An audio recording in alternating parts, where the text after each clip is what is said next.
Does your putting stroke look like this, but you want it to look like this? Let's talk about how you can work on that. So what we're really talking about here is the path at which the putter is coming away from the ball and then coming through the ball. On your screen now, you can see a standard curve for what a lot of golfers will have in terms of the path of their putter. It is important to note here that everyone has different paths. Some people come a little bit more inside and then come around the ball. Some people are fairly straight on. It depends on who you are as a golfer, even what type of putter you use. So it's important to understand that there will be slight variation for everything in this, but the mistake that we are addressing is something that affects most people across all types of different putting techniques and approaches, and that is coming way too far inside and then not having that club release through the ball and then kind of putting a little bit of hook spin on the ball. Now in slow motion, this is what that would look like, coming a little bit too far inside, which again, that's not a really huge deal, but at impact, not bringing the club around that arc and kind of going on a straight line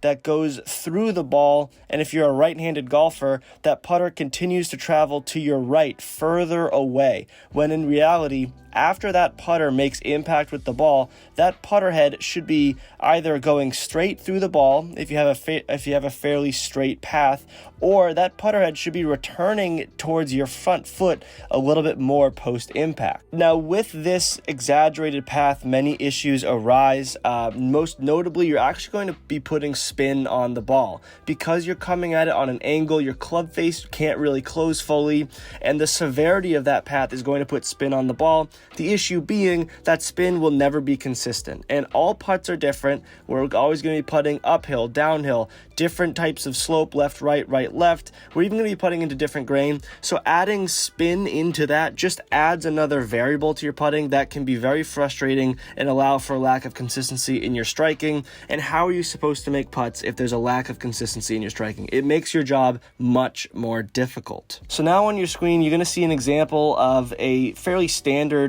putting stroke. This is not exactly a straight line, but not as exaggerated as the curve shown on screen earlier. It's a fairly simple putting stroke. With this type of putter that I use, which is considered to be a mallet putter, a fairly straight on path is helpful. You notice that takeaway, and then there's a line on the screen which shows a fairly straight path. After impact, see how that putter returns back inside of the path? That is what we really should be working towards in order to put a consistent roll on the ball. So what causes this putting stroke mistake, and how can we work away from it? I think the number one thing to look at would be a lack of activity in the shoulders. Now, the shoulders are really what rocks the putting stroke. When we get lazy with the shoulders, the arms start to take over, and the arms can't move the putter nearly as consistently and nearly as pendulum-like as the shoulders can. That's why you see so many golfers tuck in their arms and really stay close with the shoulders, close with that upper body, keeping everything succinct, and they can almost completely do the putting stroke just with the shoulders. The arms are just a way to connect that putting stroke to the shoulder movement.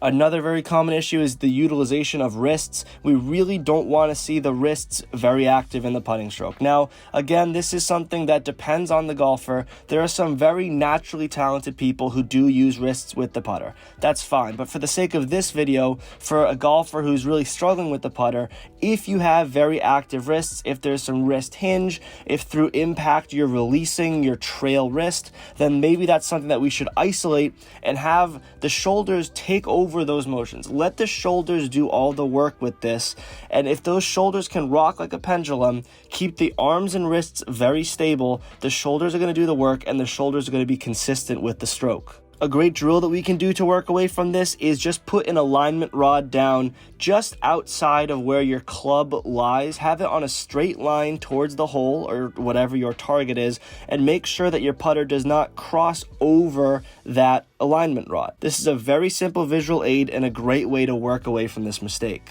And here are just a few looks of a more evened out putting stroke from the back view. As you see, there's that putter is returning to the left foot, for me, a right-handed golfer. So that's a great visual to have. The alignment rod is a great visual to have, but the focus is on what that putter does after impact, because what that putter does in relation to the path of the putter face is a very important aspect in how that ball rolls. So all we're looking to do do is make your stroke more consistent, make your ball striking more consistent, because you already have to worry about different and inconsistent paces. You already have to worry about different and inconsistent slopes. So if we can make the striking of the putter just a little bit more simple, have the ability to rely on it consistently, that's what can make you a great putter. And listen, if you're making a lot more putts in that 5 to 10 foot range, it is an instantaneous way to drop your scoring. So if you're looking to lower those scores, looking to get a little bit of a lower handicap, starting with fixing that putting stroke is a great place to begin. Thank you all very much for watching. Play well